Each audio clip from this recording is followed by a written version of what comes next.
कहते हैं ना, रावण बहुत ताकतवर था, फिर भी उसका अंत आया। आखिरकार अपने इतिहास में सबसे बड़ी कार्रवाई झेली चीन ने, और सबसे बड़ी कार्रवाई का असर ये हुआ कि घंटों में ही चीन में बिलियंस ऑफ डॉलर की तबाही आनी शुरू हो गई और नुकसान होना शुरू हो गया है। वो तो अलग है जो आर्थिक नुकसान हुआ, वहीं दूसरी तरफ दुनिया भर में जो छवि गिरी वो महामारी काल में भी उतनी नहीं गिरी थी जितनी अभी गिरी। तो वहीं दूसरी तरफ इन सब के बीच ये जो इलाका देख रहे हैं जिसके लिए नोटम जारी किया है, इस नोटम में अब ब्रह्मोस के उस नए वेरिएंट के लिए परीक्षण किया जा रहा है जो पहले वाले ब्रह्मोस से कुछ अलग ही है। अब इसे लेकर चीन और चीनी सेना लगातार बैठक कर ही रहे थे कि डीआरडीओ ने 2 और बड़े कमाल कर दिए हैं। जानेंगे इन खबरों को विस्तार से। चीन एक कम्युनिस्ट देश है और सबसे बड़ी बात यह है कि चीन में तानाशाही चलती है। चीन की बातें निकल कर बाहर नहीं आती है। चीन दुनिया भर में अपनी छवि खराब नहीं करना चाहता है, लेकिन इसके उलट पिछले 24 घंटे के अंदर इतना बड़ा कारनामा हो गया है जिसकी कल्पना भी नहीं की थी चीन ने। और ये समझ लीजिए कि ये किसी बड़े जंग से कम नहीं है जिसमें चीन को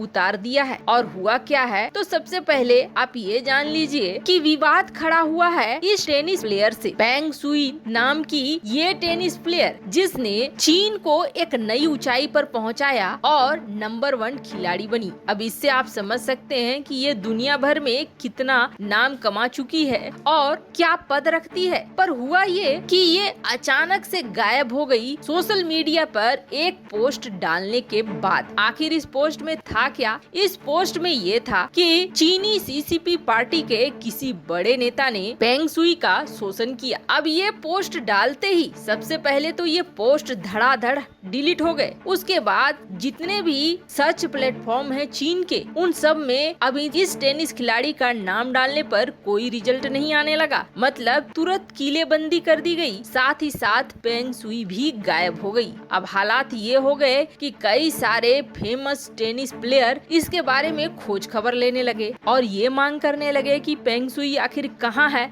जिस तरीके से चीन में बाकी बिजनेसमैन वगैरह गायब होते हैं, वैसे ही पेंग शुई भी गायब हो गई। दबाव बढ़ने लगा, लेकिन चीन की तरफ से नो रिएक्शन आया। अब उसके बाद सबने यही सोचा कि शायद चीन के आगे दुनिया झुक गई, लोग बस बोलकर रह जा रहे हैं और कुछ नहीं कर रहे हैं। पर WTA जो वुमेन टेनिस की संगठन है, उसने लिया सबसे बड़ा फैसला और उसके एक फैसले से 24 घंटे के अंदर चीन तबाह होना शुरू हो गया। और वो फैसला था कि हम अब चीन में कोई भी टूर्नामेंट नहीं करेंगे। अब इस चीज ने इसलिए खलबली मचाई कि कई सारे टूर्नामेंट के लिए स्पॉन्सरशिप ले चुका है चीन। अब उन स्पॉन्सरशिप की वजह से फंस गया है चीन, वापस करना पड़ रहा है बिलियंस डॉलर्स। और सिर्फ यहीं तक बात नहीं रह गई, अब अंतर्राष्ट्रीय छवि जो चीन सुधारने की कोशिश कर रहा था उस पर भी बट्टा लग गया। और भविष्य में इस तरह की पाबंदियां अब और भी ज्यादा लगेंगी। WTA ने ये करके ये दिखला दिया कि ऐसा नहीं है कि चीन के पैसे की धौंस या फिर चीन जो ताकत की धौंस दिखाता है उसके आगे WTA झुक जाएगा, बल्कि WTA का ये कदम दुनिया के बाकी संगठनों को भी और ज्यादा ताकत दे रहा है और प्रेरणा दे रहा है कि चीन के ऊपर एक्शन लेना शुरू करो। अब कहीं इसका आगे जाकर ये असर ना हो जाए कि विंटर ओलंपिक भी चीन में कैंसिल हो जाए। खैर, इन सब के बीच चीन जो डरता था उसी डर को भारत ने भी सही साबित कर दिया। हमने आपको पहले भी बतलाया है, चीन अगर भारत के मिसाइलों के जखीरे में से किसी से डरता है तो वो ब्रह्मोस से डरता है। ब्रह्मोस की तैनाती के नाम से ही रोंगटे खड़े हो जाते हैं चीनी सैनिकों के।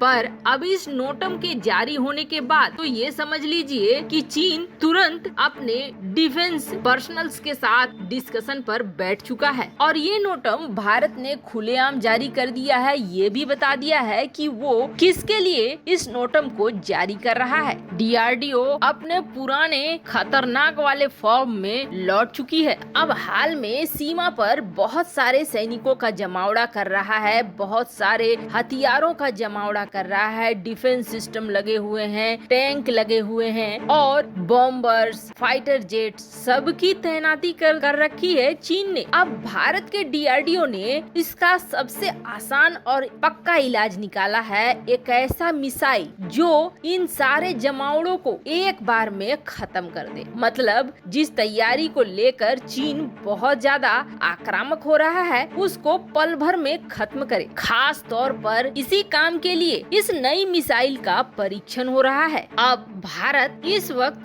इस मिसाइल का परीक्षण करके चीन को साफ संदेश दे रहा है कि आप चाहे हमारे बॉर्डर पर गांव बसा लो या फिर इतने सारे हथियारों का जमावड़ा लगा लो, हम चुटकियों में इसे साफ करने का इलाज निकाल कर सामने रख रहे हैं। अब अभी ही DRDO इन 2 मिसाइलों का परीक्षण क्यों कर रहा है तो आपको बता दें, ये 2 मिसाइलें कौन कौन सी है ये भी जानेंगे। पर उससे पहले भारत एक रणनीति पे काम कर रहा है और इस रणनीति पे भारत दबाव बना रहा है चीन के ऊपर, ताकि अभी जो नेगोशिएशन के लिए बैठे हैं चीनी और भारतीय सैनिक, उनके बीच भारत को बढ़त हासिल हो। ऐसा न हो कि बातचीत के दौरान भारत हल्के में रहे। पिछली बार हमने देखा गलवान घाटी के झड़प के बाद तुरंत भारत ने लगातार परीक्षणों की बारिश कर दी और असर ये हुआ कि भारत के साथ चीन बातचीत को तैयार हो गया और बैठकें शुरू होने लगी। अभी भी वही हाल है। पहले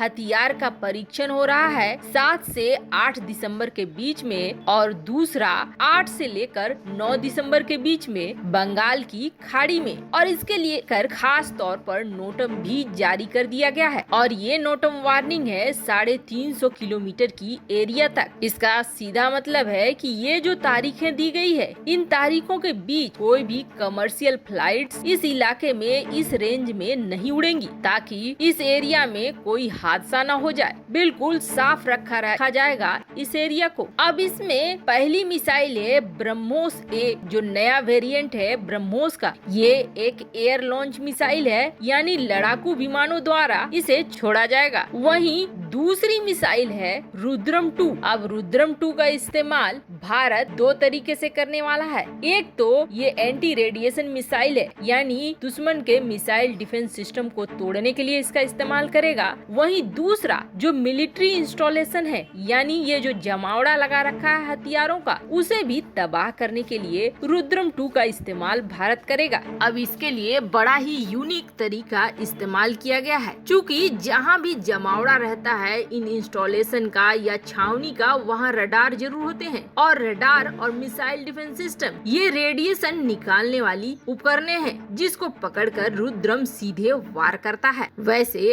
आपको क्या लगता है, चीन पर WTA ने जो प्रतिबंध लगाया वो सही किया या नहीं, और भी देशों को ऐसा करना चाहिए? कमेंट कर अपनी राय जरूर बताएं। जल्द मिलते हैं अगले वीडियो में नई खबर के साथ।